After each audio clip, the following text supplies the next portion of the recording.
شهر رمضان الذي انزل فيه القرآن. الله فرمایي د رمضان میاشت او هغه میاشت چې پکې قرآن نازل شوی دی. یعنی د رمضان میاشت خو د فضیلتونو حامل ده، خو لیکن یو عظیم فضیلت دا دی چې ما پکې قرآن نازل کړی دی. د قرآن د نزول په وجه د میاشت نورم عزت او شرف ملو دی.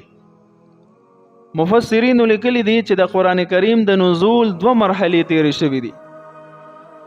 یو مرحله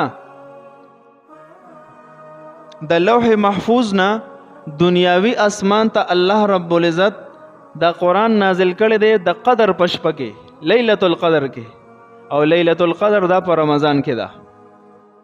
دې ته نزول اولی وی.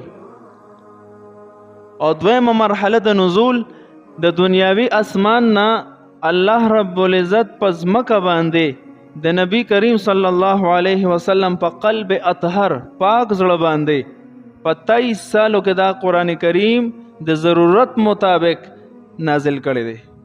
دې ته نزول ثانوي وی.